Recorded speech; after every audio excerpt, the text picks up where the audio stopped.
பார்த்த தேசிய தலைவரை கொள்ளுமாறு சொன்ன சம்பந்தன் ஒரு நயவஞ்சர். சுமந்திரன், சாணக்கியன், இந்த இரண்டு உறுப்பினர்களுமே கட்சியை விட்டு எப்ப வெளியேறுகின்றார்களோ அப்பதான் கட்சி நன்றாக.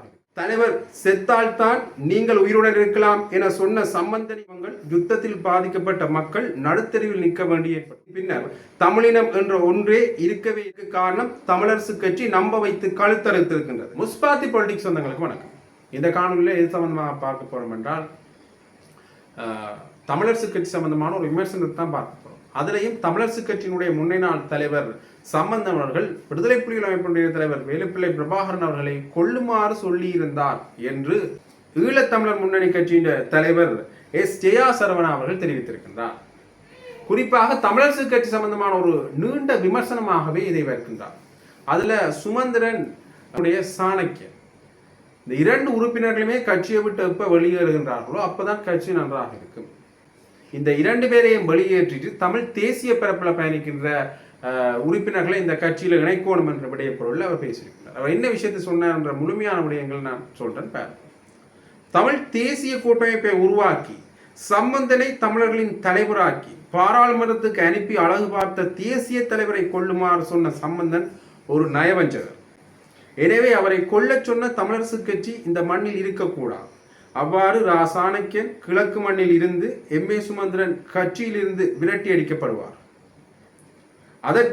இதற்காகவே கட்சி செயல்படும் என ஈழத்தமிழர் முன்னணி கட்சியின் தலைவர் மற்றும் அன்பின் இல்லம் அறக்கட்டளை தலைவருமான எஸ் ஜெயா சரவணன் தெரிவித்திருக்கிறார். மட்டக்களப்பு கிரான்ல புதிய கட்சியான ஈழத்தமிழர் முன்னணி கட்சி மற்றும் அன்பின் இல்லம் அறக்கட்டளை காரியால திறப்பு விழாவில் உரையாற்றும் போதே அவர் இந்த விடயத்தை சொல்லியிருக்கிறார். கிட்டத்தட்ட ஒரு ஊடக சந்திப்பு ஒரு காணொலி வாயிலாக அவர் கொடுத்திருக்கார். அந்த காணொலி தான் வெளியாக இருக்கிறது. அந்த காணொலி சம்பந்தமான விஷயங்களை தான் இதில் பார்க்க போறோம். இந்த காணொலியில் என்னென்ன விடயங்களை அவர் சொன்னார்னு பார்த்தீங்கன்னா, அரசியல் என்பது ஒரு சொல்லாடல் அல்ல, அது எமது வாழ்வை நிர்ணயிக்கும் ஒரு கூர்மையான ஆயுதம். அந்த ஆயுதத்தை எப்படி பயன்படுத்துகின்றோம் என்பது எங்கள் கெட்டித்தனமாக இருக்கும். இந்த நிலையில் எமது தேசிய தலைவர் தங்களின் சுயநலத்துக்காக செயல்படுபவர்களின் கையில் கொடுத்தபடியால் இன்று எமது முன்னாள் போராளிகள், மாவீரர் குடும்பங்கள், யுத்தத்தில் பாதிக்கப்பட்ட மக்கள் நடுத்தெருவில் நிற்க வேண்டி ஏற்பட்டுள்ளது. 2009 போராட்டம் மௌனிக்கப்பட்டதன் பிற்பாடு வன்னி மாவட்டத்தில் போராளிகள், மாவீரர் குடும்பங்கள் யுத்தத்தில் பாதிக்கப்பட்ட மக்களை இனம் கண்டு அவர்களுக்கு உதவிகளை செய்து வந்தது. அப்போது கிழக்கு மாகாண போராளிகளை இனம் கண்டு அவர்களின் அடிப்படை தேவைகளை நிறைவேற்றுவதற்காக கடந்த 4 வருடங்களுக்கு முன்னால் கால் பதித்த போது எனக்கு கை கொடுத்தது கருணாம்மா. எனவே கருணாம்மாவுடன் இருந்தவர் இப்போது புதிய கட்சி ஆரம்பித்து டீல் போடுகின்றார் என்பர். அது ஒரு டீலும் அல்ல. 4 வருடத்துக்கு முன்னர் போராளிகளுக்கு உதவிகளை வழங்க வேண்டும் என சொன்னபோது கருணாம்மா எனக்கு தைரியத்தை கொடுத்த போது அந்த நிகழ்ச்சிகளின் போது 100 போராளிகளுக்கு நான் அந்த உதவி செய்தேன். அவ்வாறே கடந்த வருடம் 70 போராளிகளுக்கும் அதை செய்தேன். அதற்கு பின்னர் அவருடைய நிர்வாகம் சிலவற்றை இனம் கண்டு அந்த நிர்வாகத்தில் என்னால் செயல்பட முடியாது என்பதற்காக அதிலிருந்து விலகினேன். அதன் பின்னால் 1 வருட உழைப்பின் பின்னர் இப்போது அதே மண்ணில் கட்சியையும் அறக்கட்டளையும் தொடங்கியுள்ளேன். சர்வதேச அரங்கில் பயங்கரவாதிகளுடனான போராட்டம் என்ற போர்வையில் சர்வதேச உதவியுடன் 2009ஆம் ஆண்டு ராஜபக்ச அரசு முள்ளிவாய்க்காலில் எங்களை தோற்கடித்த போது தலைவர் இரும்பு ஆயுதத்தை மௌனித்து அறிவாயுதம் என்பதை ஏற்படுத்தினார். இந்த நிலையில் இப்போது பொழுதுபோக்கு அம்சங்கள், வாழ்க்கை முறைகள் மாறி வருவதால் மண்ணின் மீதும் மக்கள் மீதும் உள்ள பற்று குறைந்து செல்கின்றது.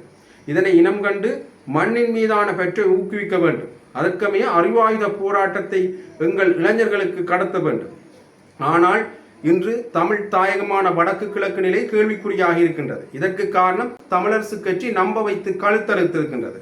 2002ஆம் ஆண்டு தேசிய தலைவரால் உருவாக்கப்பட்ட தமிழ் தேசிய கூட்டமைப்பு விடுதலை புலிகளின் அரசியல் அமைப்பாக களமிறக்கப்பட்டது. 2009ஆம் ஆண்டு தலைவரால் ஆயுதங்கள் மௌனிக்கப்பட்ட போது முள்ளிவாய்க்காலில் மாண்ட அத்தனை போராளிகள், தலைவர் உட்பட அனைவரும் கடைசி நிமிடத்தில் நினைத்திருப்பார்கள், எங்கள் அரசியல் கட்சியை களமிறக்கியுள்ளோம் என்று.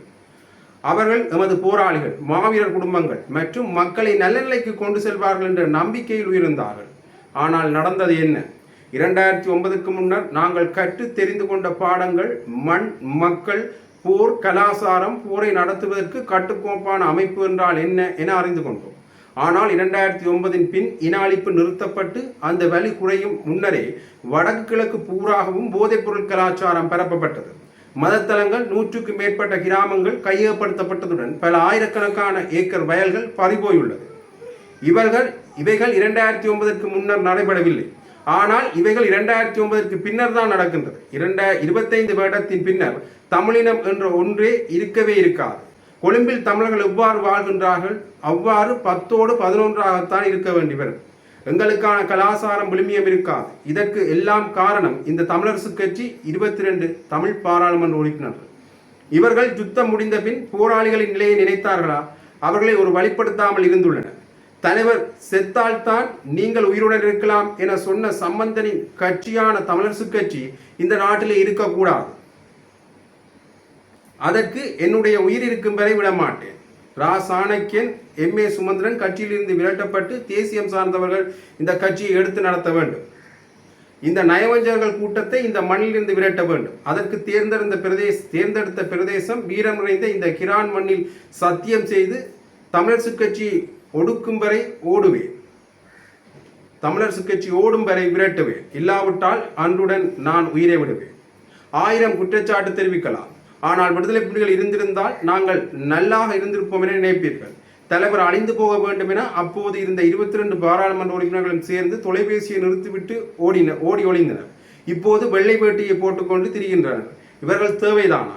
எனவே எங்கள் கட்சி இந்த தமிழரசு கட்சி அளிப்பதற்கான செயல்பாடுகளை முன்னெடுக்கும் என்ற வகையில் அவர் தன்னுடைய கருத்தினை தெரிவித்திருக்கிறார். இது அவருடைய சொன்ன விடயம். அந்த காணொலியில் அவர் தெரிவித்த விடயங்களில் முழுமையாக தந்திருக்கிறோம். கிட்டத்தட்ட இந்த விஷயத்தை வைத்து பார்க்கின்ற பொழுது ஏற்கனவே கருணா அம்மான் என்றது விடுதலை புலிகள் அமைப்பிலிருந்து விலகி வந்தவர். அவர் சம்பந்தமாக பல விமர்சனங்கள் முன்னெடுக்கப்படுகின்றன. கருணா அம்மான், பிள்ளையான் போன்றவர்கள் அன்றைய அரசாங்கத்தோடு இணைந்து விடுதலை புலிகள் அமைப்பினருக்கு எதிரான செயல்பாடுகளை மேற்கொண்டவர் என்ற விமர்சனங்கள் முன்னெடுக்கப்பட்டிருந்தது. ஆகவே அதே கட்சியில இருந்து இப்ப வந்த இவர் இந்த விடயங்களை சொல்கின்ற பொழுது இதை முழுமையாகவே ஏற்றுக்கொள்ளக்கூடிய ஒரு சூழல் இருக்கான்ற கேள்வியும் எழுந்திருக்கின்றது. அதே நேரத்தில் தமிழரசு கட்சி சம்பந்தமான விமர்சனங்கள் தொடர்ந்து முன்பெடுக்கப்பட்டு வர சூழ்நிலையில் இதற்கு தமிழரசு கட்சி என்ன பதில் சொல்ல போது என்ற ஒரு மிகப்பெரிய கேள்வியும் இருக்கின்றது. தமிழரசு கட்சிக்குள்ளேயே இப்ப பிளவுகள் இருக்கின்றது. சேர்ந்த கட்சிகள் இப்ப ஒரு பொது வழியில ஒன்று சேர்வோம் என்று கூறியிருந்தாலும் கூட, பொது விடயங்கள்ல ஒன்று சேர்வோம் என்று கூறியிருந்தாலும் கூட, அதிலையும் தமிழ் தேசிய மக்கள் முன்னணியும் தமிழரசு கட்சியும் வேறு வேறு நிலைப்பாடில் இருக்கிறது பார்க்கக்கூடியமாக இருக்கிறது. ஆகவே இந்த தமிழ் தேசிய கட்சிகளுடைய ஒற்றுமை சம்பந்தமாக இப்போ பேசிக்கொண்டிருக்கிற இந்த சூழ்நிலையில் இந்த கருத்து மிகப்பெரிய விமர்சனத்தை ஏற்படுத்தினு தான் சொல்லணும். இந்த கருத்து தொடர்பான உங்களுடைய கருத்துக்களையும் கருத்து பட்டியலை தெரிவிங்க. இதே மாதிரி இன்னொரு காணொலியை நான் உங்களை சந்திக்கிறேன். நன்றி, வணக்கம்.